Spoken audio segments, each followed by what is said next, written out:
Good morning. So I was looking forward to see the faces of the brave souls who have braved the sudden cold for Vedanta.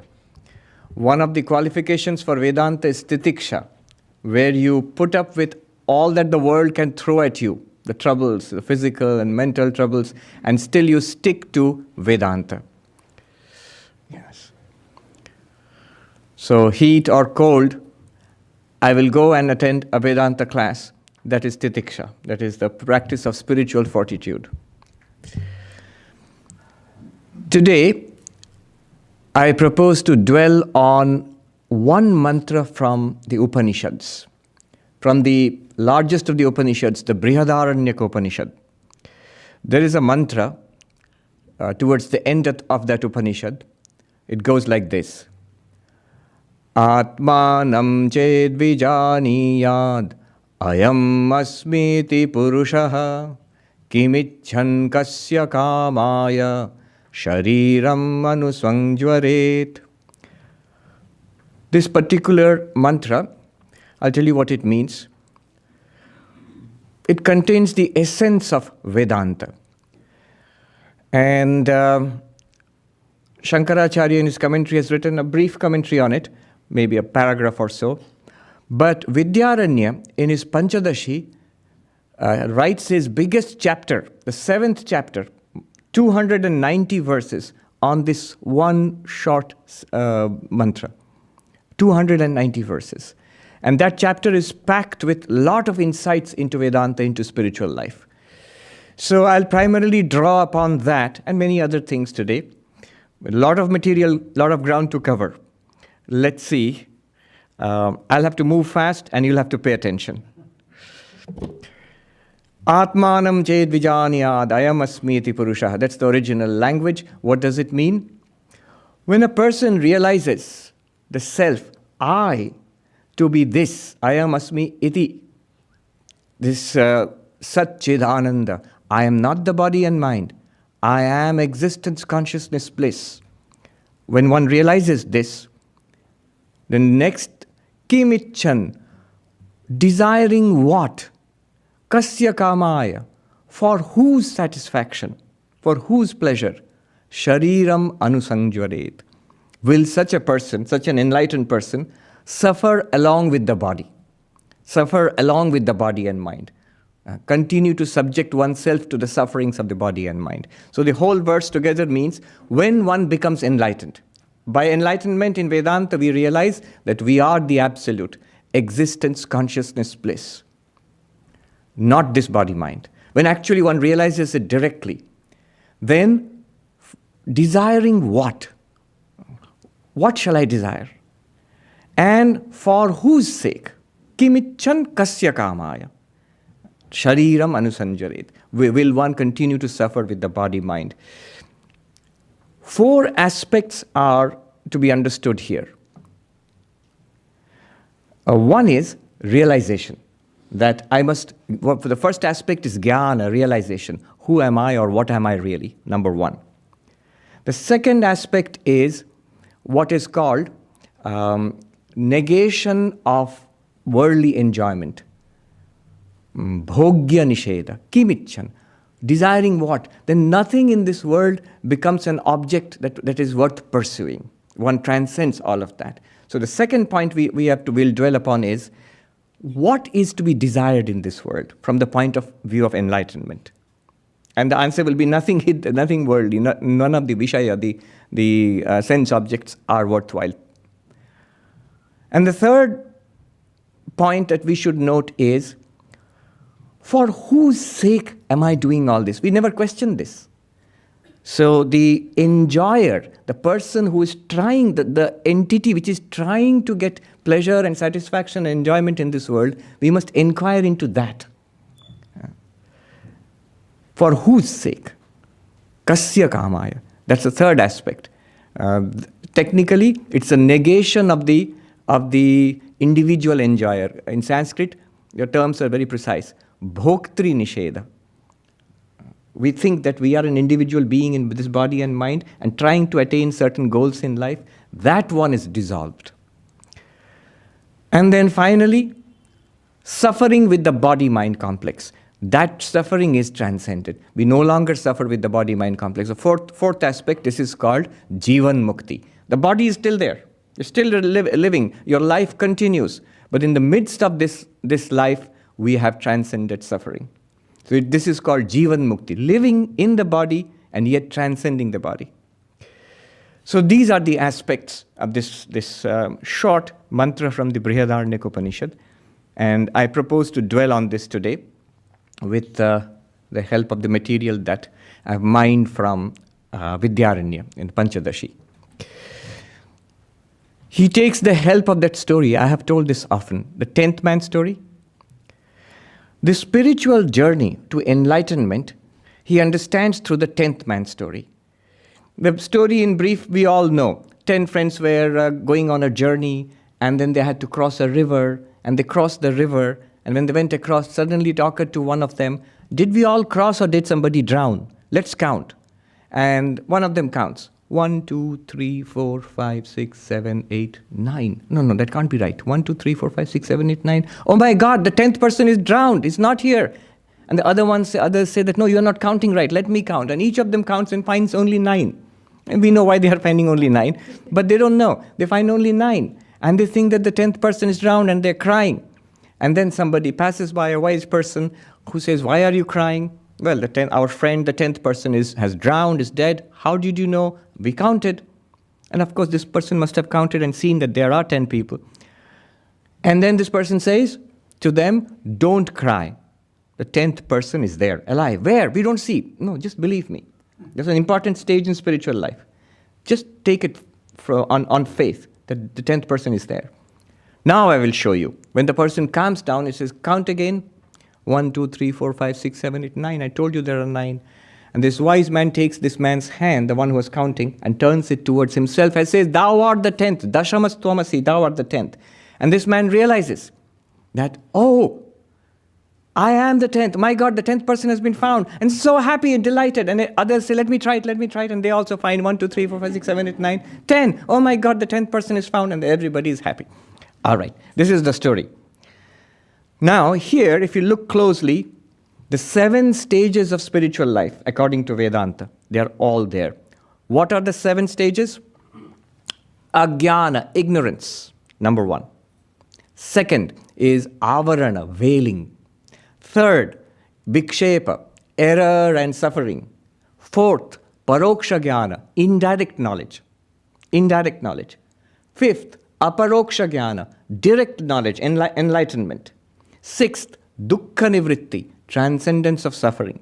Seventh, ananda prapti or tripti prapti, attainment of bliss, the great bliss which is the subject of this morning's talk.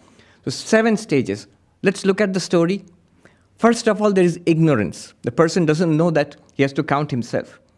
So that is the root of all of this, ignorance. Vivekananda, when he came to this country, and he said, in Vedanta, we do not talk about original sin. We talk about ignorance. We do not know our true nature. We do not know what is what. And therefore, the problem starts. So, first, ignorance, that I have to count myself. Somehow it slipped that person's attention. Ignorance. And the second problem comes from there is avarana, veiling. Veiling is of the nature, I don't see the 10th person. It's veiled. Where is the 10th person? It's hidden from me. The second stage. And in the same way, in our life, Atman, God, Brahman, immortal soul, I don't see it. Where? The first thing that the skeptic or an atheist asks, where is God? I don't see God. We are talking about pure consciousness, Atman, Brahman, where?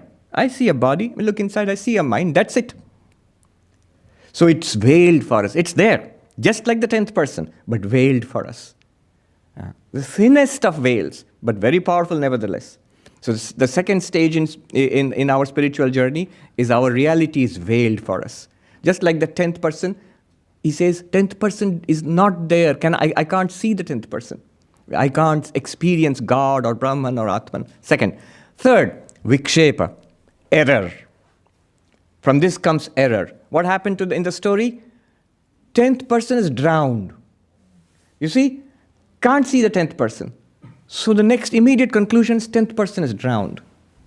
And sorrow and wailing, oh, our poor friend, how he drowned, and then what sufferings that person must have had while drowning, and we shall never see him again, and 10th person is drowned. Exactly like that, we fall into error.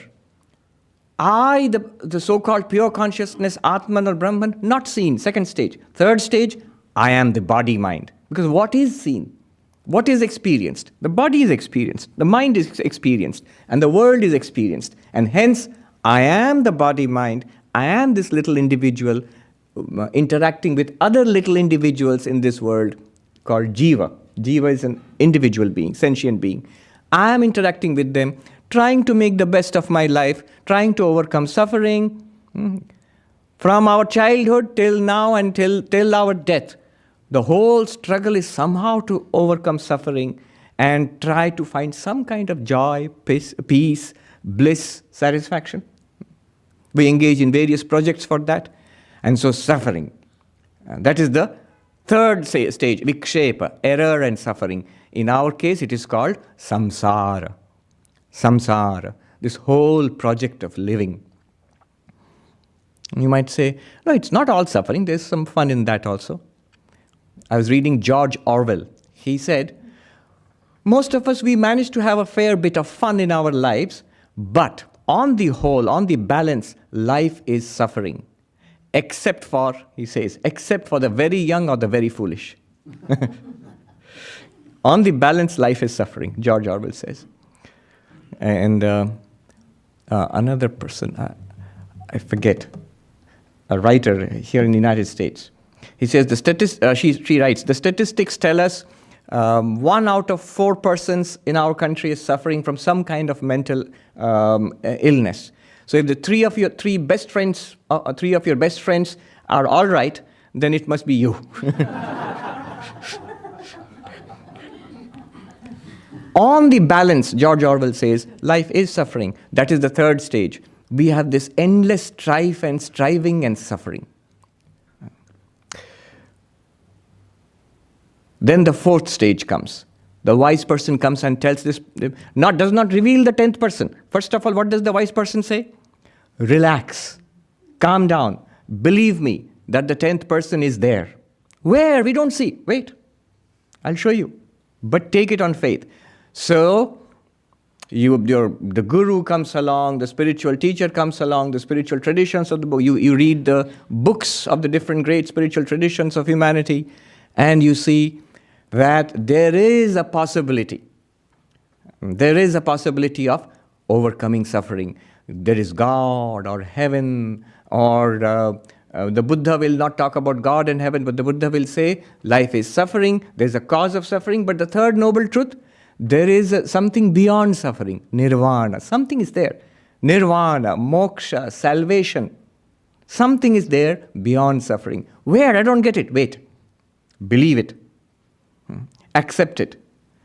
Think about it now. Dwell with that for the time being. You'll get it. We'll show you directly. You will experience it directly. But for the time being, take it on faith. Why should I take it on faith? You take so many things on faith. When you go to the classroom in Columbia University, maybe mathematics or physics or something, or computer science, you don't go in there thinking that the professor must be lying to me and the textbooks are full of lies. No. You take it on faith that I don't get it yet. I don't understand it yet, but if I persevere, I will understand. If I listen to this guy, the teacher, or read these books, I will think about it, I will get it in time. So that kind of faith, that's all that we are asking for. Take it on faith that this possibility is there. The possibility of overcoming suffering is there. What stage was that? Stage 4. This is called paroksha jnana. And the knowledge you get by reading a book, by listening to this talk in Vedanta Society. Okay, we have been told that I am the absolute existence, consciousness, bliss. I don't even know if I can spell that properly, but I must be. He says so, so I guess it must be so. One Swami in the Himalayas, he was questioned, why should we believe this? And he said, why do you believe that these are your parents, that's your mother? Well, there are records. The hospital record shows that. And he says, well, are the hospital records even better than the Upanishads and the Gita and all the great scriptures of humanity? He says, no, but the nurse saw this. The nurse saw that my mother gave birth to me. And the Swami said, it works very nicely in Hindi. हम बोल रहे हैं तुम ब्रह्म हो, हम क्या nurse से भी गए गुजरे हैं? I am telling, so the nurse tells you that this is your mother. I am telling you that you are Brahman. Am I worse than the nurse? Am I less believable? So take it on faith that there is this reality. This is called paroksha jnana, which you get from a book, which you get from classes and from teachers and so on. From your spiritual tradition, religious tradition. And then comes the final realization, the fifth stage, where the teacher tells you, when the person turns his hand around and thou art the 10th, and with a process, a spiritual process, in Vedanta we undergo various techniques. The method of the seer and the seen. We have often discussed this, Drig Drishya Viveka. The method of the 5 sheets. The method of the 3 states, waking, dreaming, and deep sleep. By this analysis, by these kinds of philosophical analysis, we are made to appreciate, actually, I am the witness of the 5 sheets. I am not this body made of 5 sheets. I am the witness consciousness here. Or I am the witness of the waking and the dreaming and the deep sleep. I am the consciousness which illumines all of them. I am free of them. They come and go. Or I am the seer, the experiencer. Clearly, I am not the experienced object. So the body and the mind are all experienced. And therefore, I am the direct experiencer of this mind and body. And so on. And by this process, along with a lot of other spiritual practices, I don't get it. What are you saying? Oh, you don't get it? All right. In that case, sit straight. Breathe in this way. Meditate on Om in your heart. I'm feeling sleepy if I try to do that. Okay, feeling sleepy. In that case, open your eyes. Don't close your eyes. Here is a picture. Here is an icon. Here are flowers. Here is a mantra to be chanted. Chant it loudly so that you don't fall asleep. I find this boring. You find this boring? Then go out. Here are homeless people. You go and help them without taking anything in return for for your services. Karma yoga, upasana, worship, bhakti yoga, meditation, Raja Yoga, all of these practices are important at this stage to convert this understanding into a direct realization. And then what happens in the 5th stage? Like the 10th person who realized 1, 2, 3, 4, 5, 6, 7, 8, 9, 10, oh my God. In the same way, there's a flash, there's a breakthrough, there is a moment of overwhelming clarity. It comes. That, oh, I am free of this body and mind. I am the ever-free witness consciousness, Satchidananda. Then what happens? 6th stage. Sorrow goes away. The sorrow of the losing our friend, the 10th man, that goes away. How? I see that the problems are in the body-mind. I, the witness consciousness, I am the witness of the suffering in the body. I am the witness of the suffering in the mind, quite apart from the body-mind. I never had any suffering. I do not have any suffering. There is no possibility of me having any suffering. So the question of removing suffering also goes away. I have been ever free. This becomes very clear.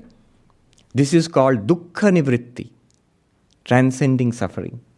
And then, what am I? Beyond suffering, the bliss that I am, Sat Chit Ananda, is ever revealed to me. And the great joy, I have found the 10th person. Oh my God, our dear friend 10th person has been found. That joy which everybody enjoyed, that great joy, not because you found the 10th person, but you realized that you are one with God, that your own divine nature, Satchidananda Atma, is ever present, ever shining forth, ever revealed to you. That kind of joy comes.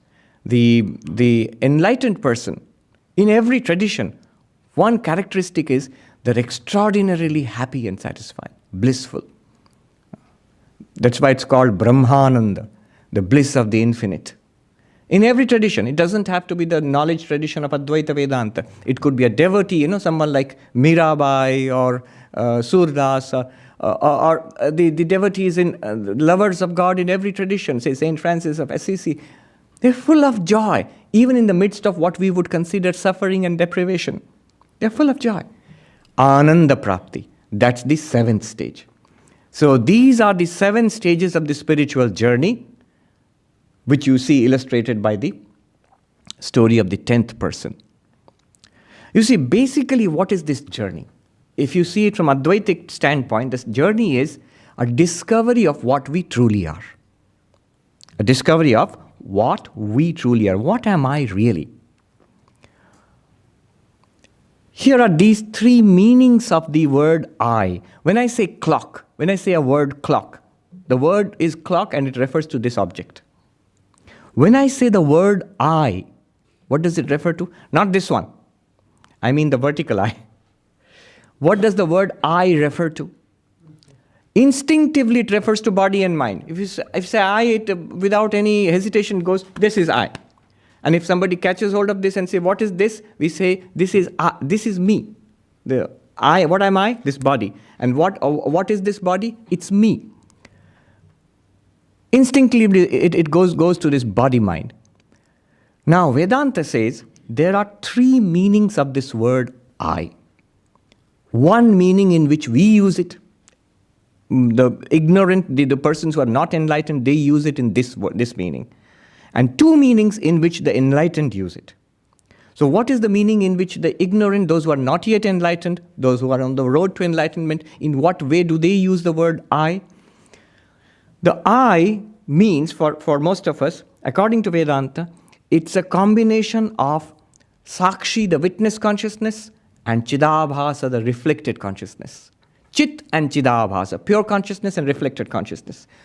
What do these terms mean? First of all, the reflected consciousness, what it means is, right now, we are sitting and listening. If I ask you, are you aware? You ask yourself, am I aware? And the answer will come from inside. Yes, I'm aware. It could be I'm aware of the Swami speaking, if you're paying attention. It could be I'm aware of how long is this going to last, if you're not paying so much attention. It could be that I'm aware of my dream, if you're completely out of it and sleeping. If you're dropping off to sleep, you are in your dream world, but you are aware. That awareness is what is called reflected consciousness or reflected awareness. It's like, it's not the real awareness, it's not the real you. The reflected awareness is like, when you look at your face in the mirror, you see your face in the mirror. And supposing you've forgotten your original face and you think, that's who I am. That's not who you are. That's a reflection of your face. That's not the real face. That's a reflection in the mirror. That has really nothing to do with your face. But suppose I have forgotten my own face and I take the reflection to be my face. That's what has happened to us. We are really the witness consciousness. We don't understand that yet. We don't grasp that yet. But we see ourselves as the awareness we feel in the mind. Most grown-up, educated, sensitive people think of ourselves as this sentient being in this body-mind complex. Right now, check with your life. Vedanta works wonderfully if you check with your life right now. Right now, honestly, what do I think I am? I think I am this person and this aware, sentient being, this person in this body. A person embodied in a body. That's what I think I am. Swami Vivekananda said, sit quietly and say to yourself, I. And if any thought of body or mind comes to you, you are not enlightened yet. If the word I refers to the body and mind, see, like the word clock refers to this clock. If the word I straight away, naturally refers to body, mind, then I am not enlightened yet. So for the unenlightened, the word I refers to the consciousness in this mind. And this mind is directly connected to the body. So for those who are not yet enlightened, not yet free, not yet Buddhas, we naturally think we are this person, body, mind. So that's one meaning of the word I, the primary meaning. But the enlightened persons have 2 meanings for the word I, which is different from us. What they have been able to do is separate the witness consciousness from the reflected consciousness. For them also the mirror is there. What's the mirror? The mind. What's the face in the mirror? The reflected consciousness. What's the original face? The witness consciousness, Sakshi. The enlightened person is clearly able to distinguish between reflected face, real face. Yes, I can do that. You can do that for a reflected face and real face, but the enlightened person can distinguish between witness consciousness and reflected consciousness. So, reflected consciousness, the awareness which we have right now, which is enabling us to hear and talk, or not hear, as you will, and dream, and the original consciousness, the witness consciousness, which is being reflected in the mirror of the mind. This clarity, we are aware of the mixture. They are able to separate it. Sri Ramakrishna put it very, very in his sweet metaphor. Sand and sugar are mixed. The ant can separate them. Water and milk are mixed. The swan can separate them.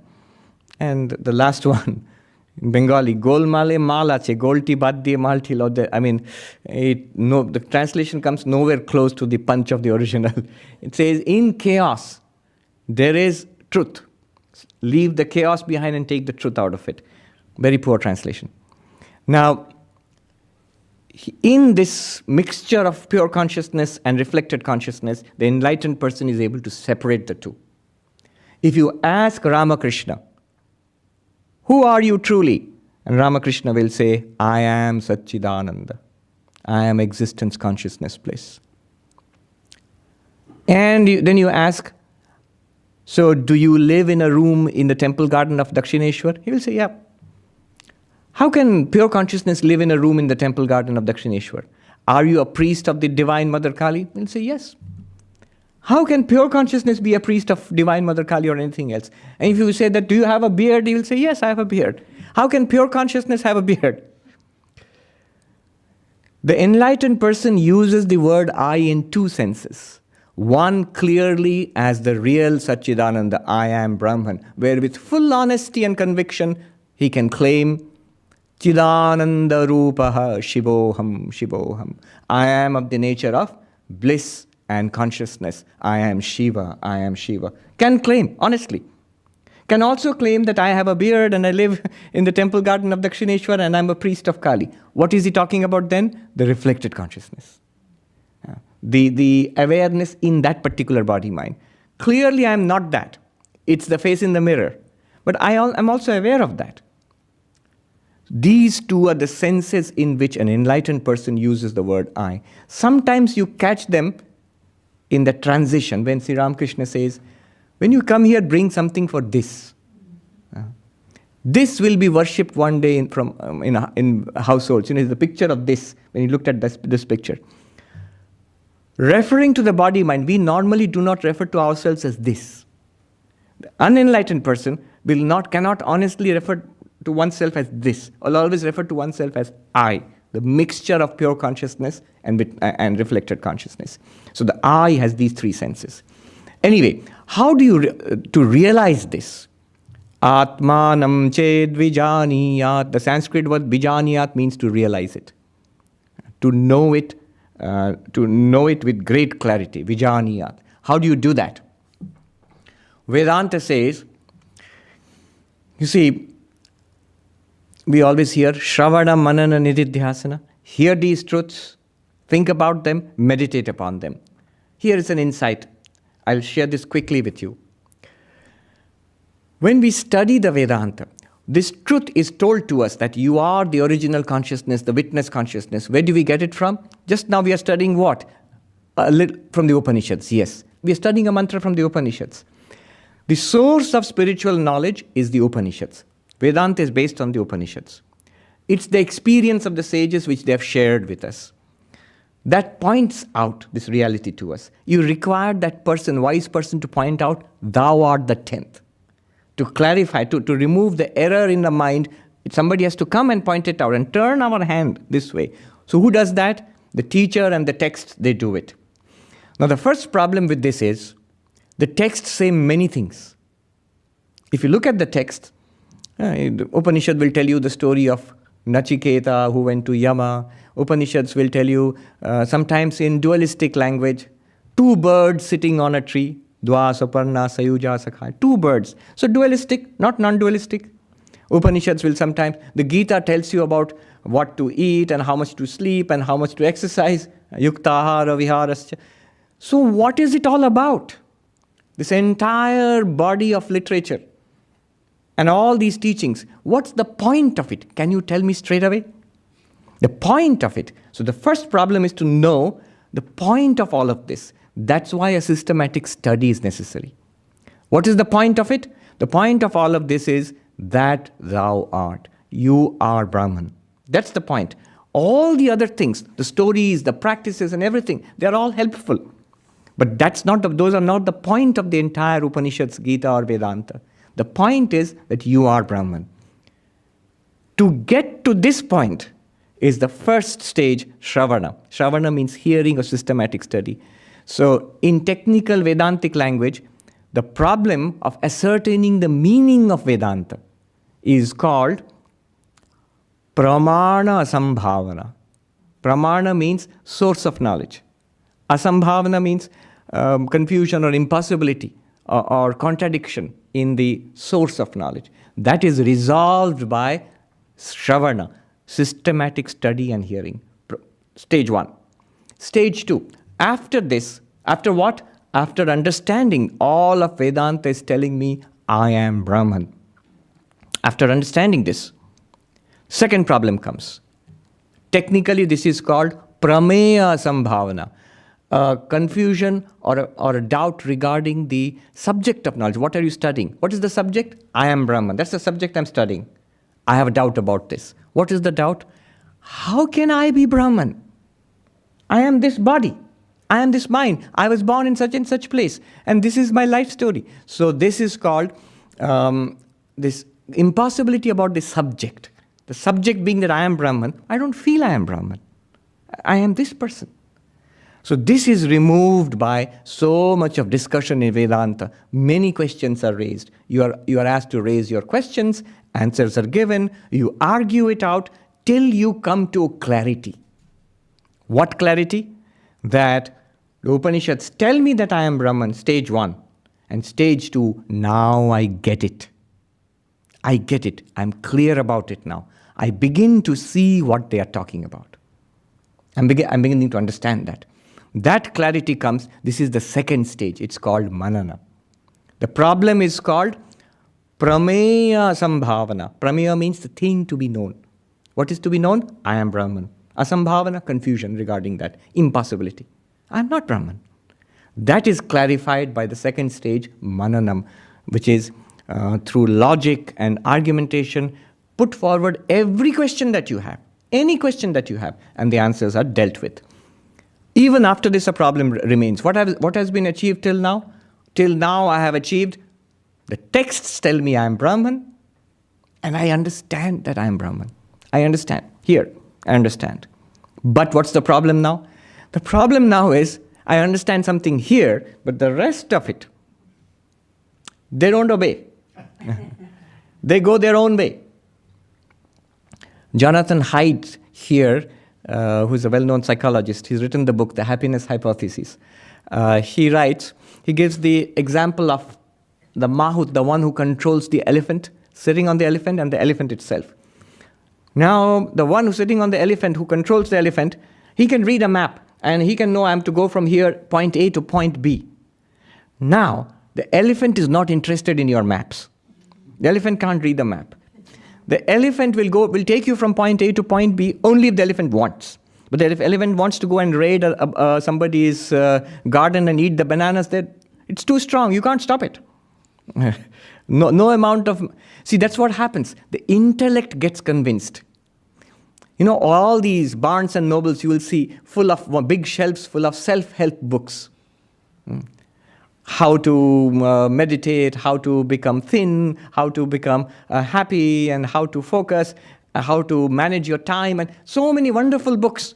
If you see those books, you will feel that life can be transformed into something fantastic within a few days, in 3 days, or 7-day course, or 21-day course to happiness. And then after some time, they don't work. I bought so many books. They don't work. They all say nice things and persuasive things. What has happened? The books speak to the intellect. The intellect is convinced. The intellect is full of enthusiasm. Yes, I must get up at 4 a.m. in the morning and meditate and do yoga. Intellect is full of fire and enthusiasm. But next day in the morning, when it is cold, when it is in the 20s, and it's really, really cold, and 4 a.m. the alarm goes off, the body says, I am the one who's going to get up and feel cold, not you. Intellect said, but what about all the resolutions? What about all the decisions that I have to do this? The body says, those were your resolutions. Did you ask me? I like sleeping. I like remaining under covers. And who's stronger? Usually the body is stronger. It's like a committee where the intellect is one member, but the emotions are another member. The likes and dislikes are the past conditioning is another member. The physical body with its nervous system is another member of the committee. Those members did not sign on for your program of self-improvement. So, what does the elephant respond to? The elephant, just think about it. What do the mouths do? They don't give inspiring talks to the elephant. They train the elephant. And training is basically repetition. Repetition, a program of training is given. So once I have understood this, once I have grasped this particular truth that I am Brahman, then I have to dwell on it. I have to dwell on it. This dwelling on what you have understood from the texts, what you have clear about intellectually, this continuous dwelling on it and trying to bring it into life, taking it for a test drive, trying to struggle to manifest it in life, this is called nididhyasana, Vedantic meditation. It can be done, sit quietly and feel that you are Brahman, what you have understood, feel it as a reality, but it also can be done in action. Every day we chant, when we eat here, Brahmarpanam Brahmavi Brahmagnau Brahmanahutam Brahmevatena Gantavyam Brahma Karma Samadhina. That's not a prayer for eating. That's a prayer for nididhyasana, the final stage of Vedantic practice. That where you see the instruments of action as Brahman, like where you are eating, the food itself is Brahman, the one who is eating is Brahman, the act of eating is Brahman. In fact, in any action, one who sees all the factors of action as Brahman, that one attains to Brahman.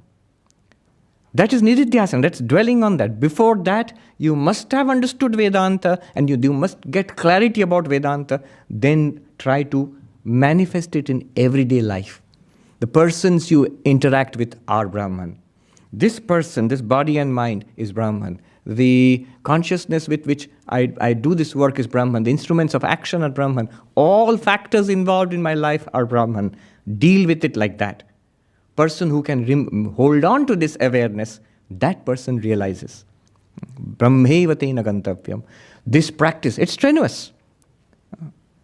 Asupte amrite kalam naet vedanta chintaya. Till you fall asleep and till you die, till that point, continue with Vedanta. Immerse yourself in Vedantic thought.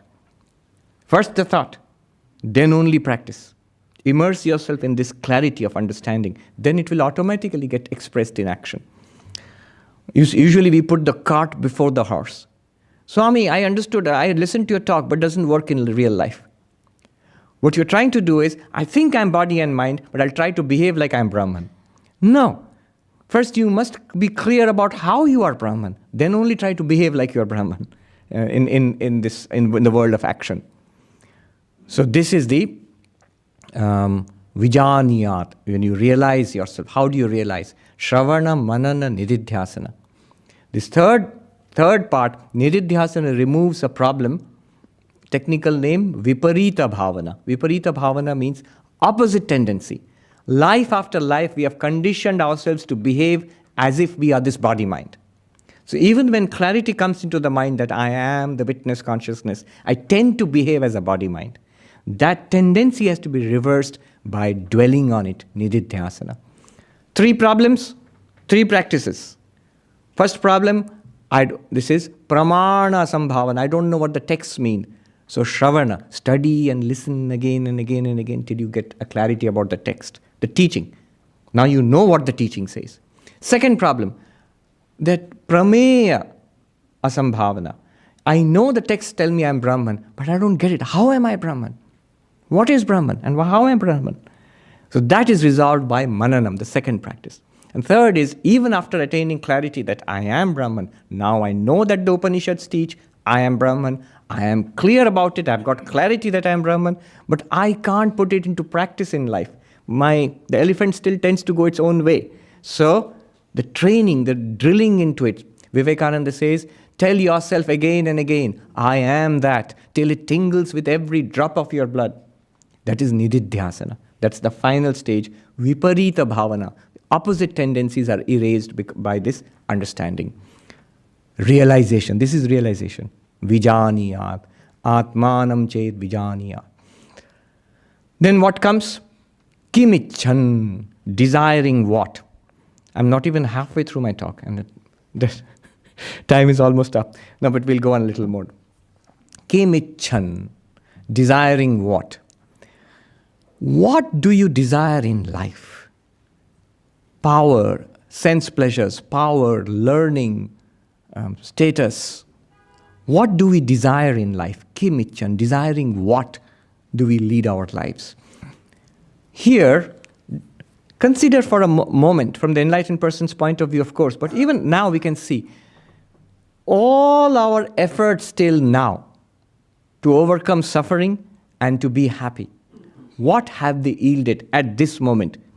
Some of us, the little children here, you've lived 9 years or 10 years or 11 years. The senior citizens, I know Bill has lived 94 years. So till now, all our lives spent in this project, what do we have to show for it? Are we happy? Have we attained something permanent? The first great fault of all worldly pursuits, impermanence. It comes and goes. Flash in the pan. Any sense pleasure, for example, is very impermanent. And somebody said, cookie, chocolate chip cookie, or something like that, whatever you want to, your favorite food. Put it on your, 2 seconds on the lips and 20 years on the hips, somebody said. You have to work so hard at Pilates to get rid of that extra fat. But the pleasure you get out of it, few seconds only. So, impermanent. Every joy. Sense pleasures, very much impermanent. And then all other pleasures also. Even the things that we cultivate in art and science, after 10 years, 20 years, there are other people who exceed you. You yourself begin to lose those capacities. Whether it's music or art or writing or science. One mathematician told me at a university that I feel so depressed at seeing my seniors. We are so inspired by them. But mathematics, pure mathematics, is a young person's game. And these people who are our seniors in the 60s and 70s, they still think they can do cutting-edge work because that's what they've been pursuing all their life. And they write, but we know that they're writing trash. But it's so sad.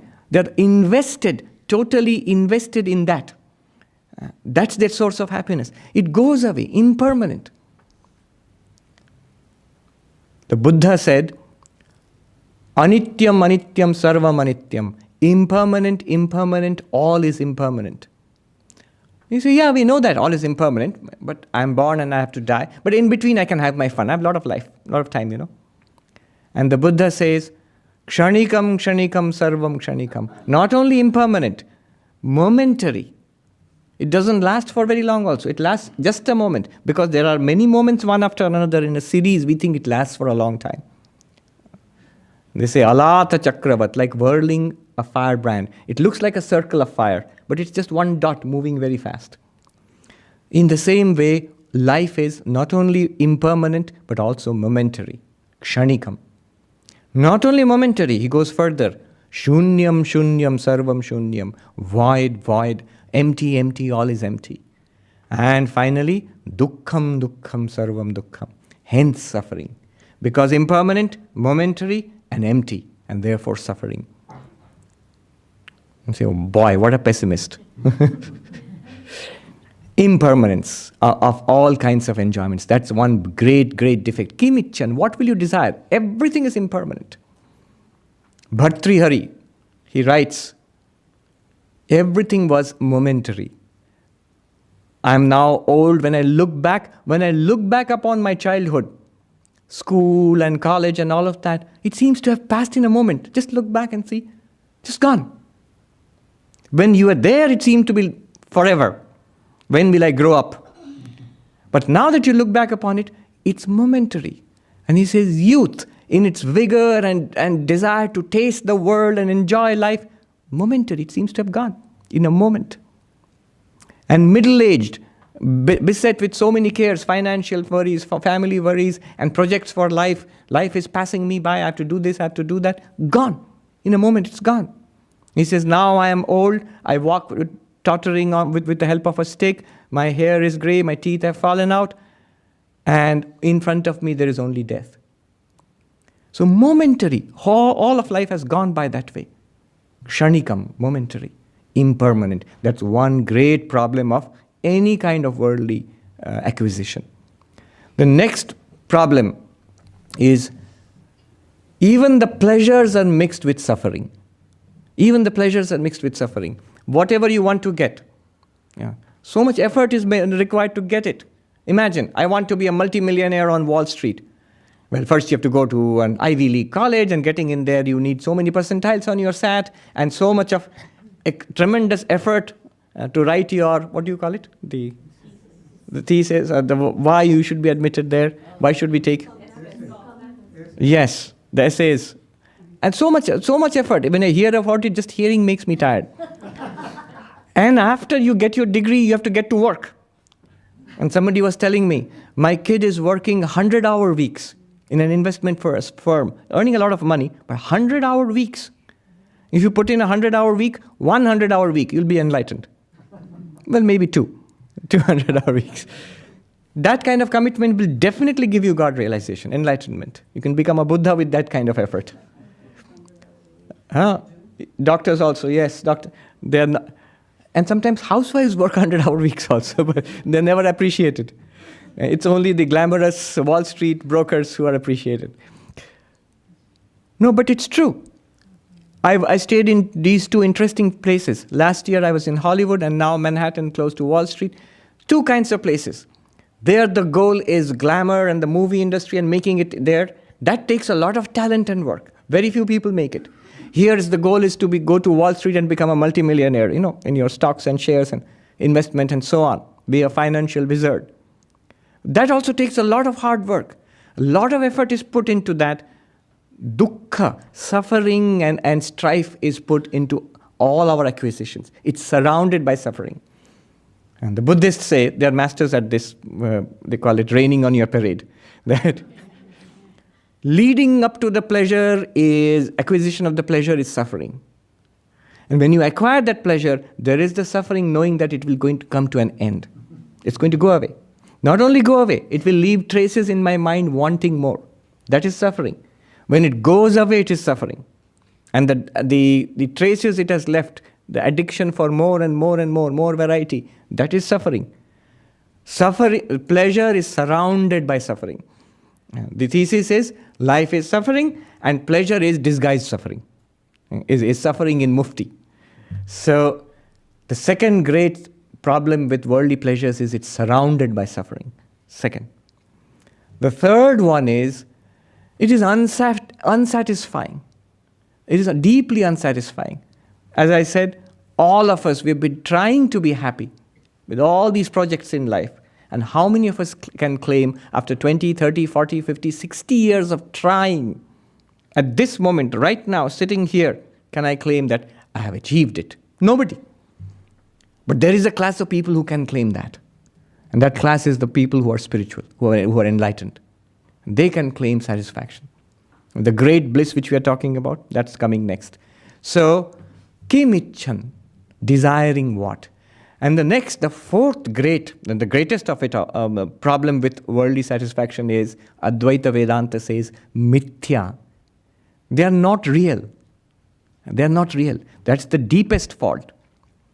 In the Isha Upanishad, one of the greatest Upanishads, at the end it says, the famous mantra, the first mantra, Ishavasyam idam sarvam yatkincha jagatyam jagat. Everything in the world is to be covered with God. Covered with God means you have to discover God in everything. Tena tyaktena bhunjita. Live your life based on this renunciation, holding on to God and renouncing the quest for worldly pleasures. Ma gridha kasyas vidhanam. Do not covet anybody else's wealth. It's a literal translation. What it means is, all your joy should be in God or in spirituality, not in worldly pursuits. That's the first meaning, the first layer. The second layer of the meaning, do not covet anybody's wealth or any wealth. The second layer is, Shankaracharya comments, the deeper meaning is, what wealth is there to covet? What is there actually in the world to covet? Because it's not real. If there was something real apart from that Satchidananda, the absolute, then you could say, I want that. I want to add that to myself. But there is no such thing.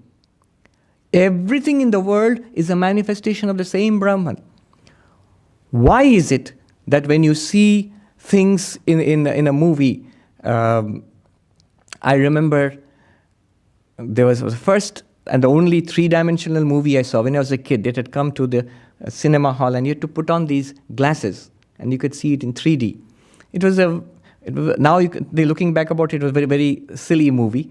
But they had these funny special effects where somebody has a plate of sweets, Indian sweets, laddu, mithai. And suddenly the plate comes out of the screen and hovers in front of your face. Now the kids had a great deal of fun trying to grab it, You could see people in the movie hall swinging their arms trying to grab it. But it's all in fun. You really are not trying to grab it, even if you are hungry, because it's not there. Though it's in front of you. It's hovering right before your nose. It's not there. Exactly in the same way, Vedanta says, all the so-called pleasures of the world, they are appearances in the one consciousness that you are. Just like a movie, no different. In fact, Vidyaranya suggests an interesting exercise. When you wake up, sometimes we wake up from our dreams and we have a vivid, though temporary memory of our dreams. We just feel we are seeing that. When we wake up, he says, stop there. I found this exercise very good. Stop there. Sit quietly. Don't jump out of bed. Sit quietly. Look at the world around you. That means your bedroom and whatever you see. Close your eyes. Imagine what you just saw. And imagine the dream that you saw just before that. A minute before that. In your mind, the world that you see by opening your eyes and the world that you see in your dreams, if you compare the two, you will see how alike they are. There are things and people and colors and sounds and experiences there, experiences here. That's all that there is to it. If you open your eyes, the sense impressions are so vivid, they will make you feel this world is real. That was a dream. But if you see this and then close, like taking a picture, and then close your eyes and imagine what you saw, and then remember what you saw in the dream and bring them close together, you will see how dream-like this worldly experience is. Right after a vivid dream. It's a very powerful technique. I found it useful. The Holy Mother said once to Swami Sarvapriyananda, "My child, this world is also a dream." And he protested. He said, no, this is stable. Every night we go into a different dream, but we wake up into the same world. So this can't be a dream. She didn't give any Vedantic talk or argument. She just laughed. She said, "Even so, my child, this is nothing more than a dream. This waking world." So the fourth great problem with worldly desires is that it is dream-like, mithya, an appearance of false. It's not a reality. It's an appearance and arising within our awareness, just like watching a movie. So fourth, what were the first three? Somebody has screwed up the face trying to remember. He told us the first three. What were the three problems with worldly enjoyment? One is temporary. Yes, it's temporary. The second one is it's temporary and momentary are the same thing. The first one, it is anityam. The second one is suffering. It is pervaded all through by suffering. It's mixed. It's like a sweet, your favorite cookie, but mixed with poison. Even a little bit of poison. That spoils the fun for the whole thing. And the third problem is that unsatisfactory. Nothing yet. We haven't learned our lesson. We keep pursuing the same thing. Somebody said the definition of insanity is if you keep doing the same thing and expect different results. That's the very definition of insanity. So we keep doing that, trying to get happiness from these pursuits. And the last one, the greatest defect, but it's a very metaphysical and philosophical defect, that it's an appearance, it's false, it's not real out there. It's like trying to grab something from a movie and enjoy it. It's not there. Kimichan. And then even more, kasya kamaya. For whose sake? For whose sake are you doing this? I will not go into the depth of this discussion. There's a long discussion on this, but I'll briefly touch upon it. All the pleasures of the waking world, all that you enjoy and suffer in the dream world, and the peace and restfulness of the deep sleep, they remain where they are. You move smoothly between them. Waking, you understand what I'm referring to? Waking, dream, deep sleep. We move smoothly between these three states. When you move from waking, this waking world, Manhattan, your job, your apartment, your relatives, children and spouse and community, your dog, all of it is left behind, including your body, is left out of your consciousness, and you go into a dream world with its pleasures and its terrors. And when you move out of the dream, fall into a deep slumber, all the nice dreams and the nightmares are left there. You move away from them into deep nothingness, a blankness, peacefulness. Enjoyments of the external world, enjoyments of the dream world, and the peace and, they say, Ananda Bhuk, the enjoyment of the restfulness of the deep sleep. All of them remain in waking, dreaming, and deep sleep. You move easily between them. The Upanishad gives the example of Mahamatsya, the great fish. On the two banks of the river Ganges, there's a great fish which goes sometimes on the left bank and sometimes on the right bank. It moves easily between them, or sometimes in between, underneath the water. That's the way we move easily and freely between waking world, dream world, and deep sleep world.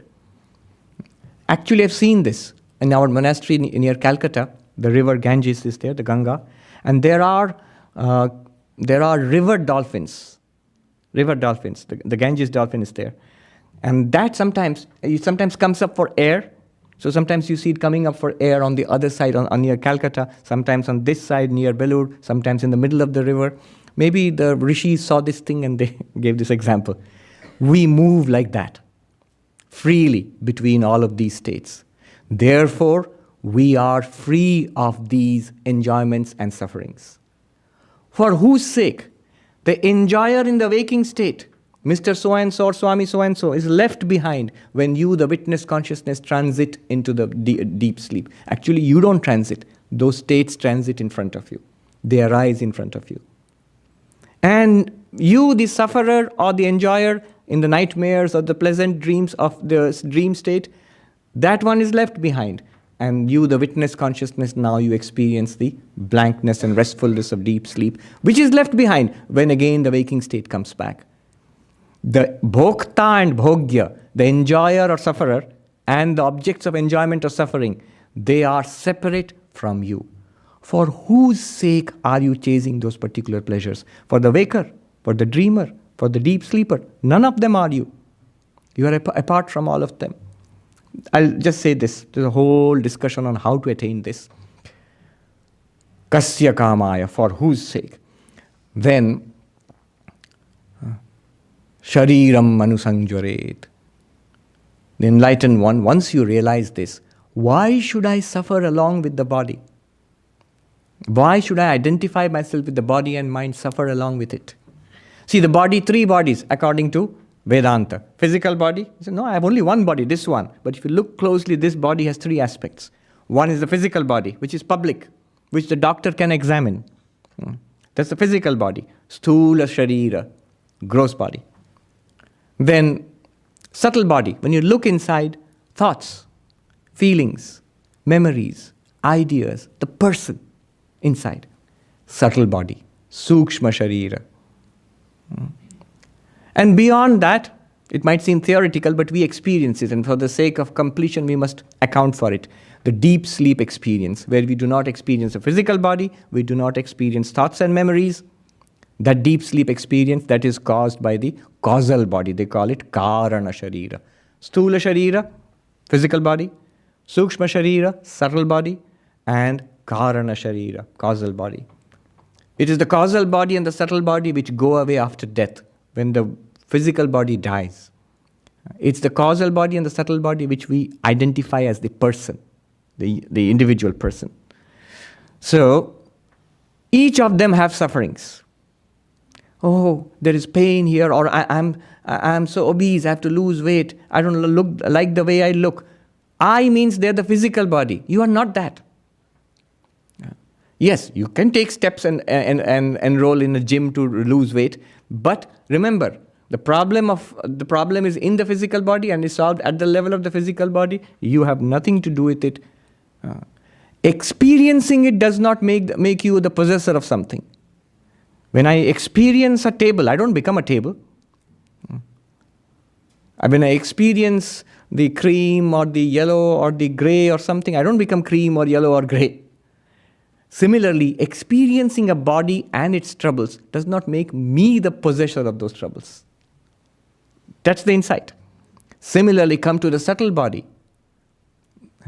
Desire, humiliation, anger, misery, depression, all the problems, not denying it. They are there, but they are there in the subtle body. You are the experiencer, the illuminator of all of that. Experiencing the misery of the subtle body, correct. Vedanta does not say that's wrong. But from there, when you jump to say, I am miserable, oh, I am so unhappy, Vedanta says wrong. You are the experiencer, the witness of the unhappiness in the mind. You are not unhappy. Think about that. In fact, when you do think about it, the unhappiness or the depression of the mind goes down. I could go on actually. I'm going to take 1 more hour, I think. Don't worry, I won't. So, the problem of the subtle body remains in the subtle body. And the deep sleep, you'll say, deep sleep, there is no problem.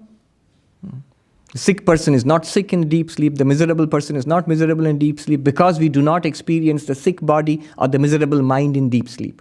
True, but all the seeds are there. They say bija avastha in Mandukya Upanishad, that the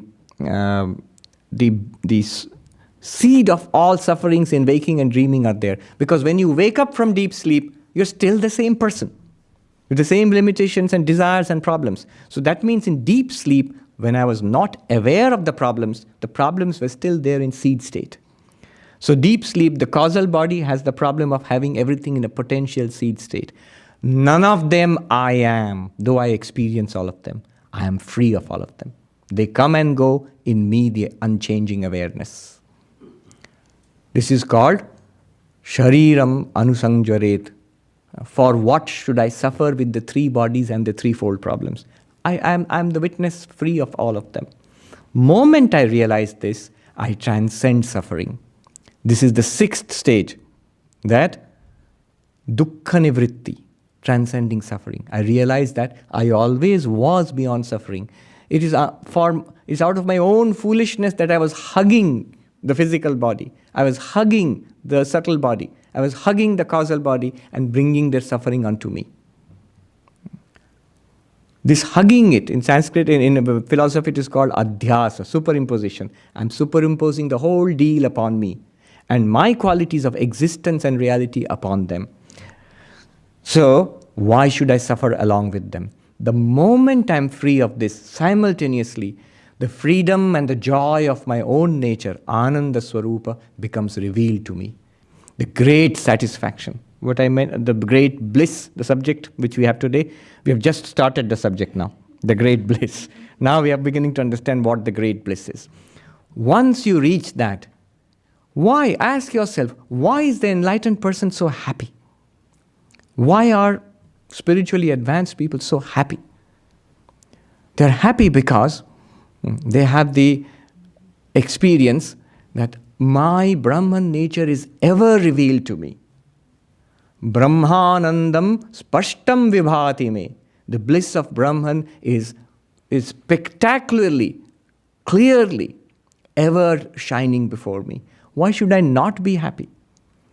Compared to that person, there's a song which says, the people of the world sitting on the banks of an ocean of nectar, they die of thirst. What are they doing? Sitting on the bank, the poet says, I think it's Rajinikanth or something, I think. He says he's sitting on the bank of the river, or Atul Prasad, sitting on the bank of the river of nectar, it's flowing past, but does not look there. He's digging in the sand for hoping a little bit of water. Digging in the dry sand, hoping for a little bit of water to slake this unquenchable thirst which we experience in the world all throughout our lives, while the ocean of nectar flows past silently within us. All you have to do is turn inwards. It's there. Vedanta clearly takes you there by the hand, step by step by baby step, and shows you that. Ananda Prapti. Now, what is the cause of this bliss? Vedanta says 3 things. Kritakrityataya, Prapaniya Praptataya, and Gyatavya Gyatataya. What does that mean? You finally realize at that point that you have done what is to be done in human life. That attainment of the ultimate peace and bliss and satisfaction, you've got it. You have done it. You have realized God, you have found God, you have found your true self. Imagine if you are no longer haunted by a sense of, why did I not do these things? A nurse who was taking care of terminally ill patients, she talked with them and she has written down her recollections. Very interesting. She said the greatest regret that dying people had, the greatest regret, was that they never tried to do the things they really wanted in their lives. Now life is gone. They always had a dream of doing something or the other, which they could not get around to for some reason. They never not even that they did not do it, that they did not try. That is the greatest regret at the point of death. Imagine then knowing that you have done it all. There is nothing that remains for you to be done in life. So kritakrityataya, it is accomplished, it's done. Imagine the peace. Second, prapaniya praptam, that which is to be attained in life, what is to be got in life, you've got it. You've got God, you have got the infinite, you have got what all of life is searching to get, you've got it. Imagine the satisfaction and the bliss. And third one, gyatavya gyatataya, what is to be known in life, what people are searching for in life, in science, in art, in social, political causes, that search is over. You have known it now.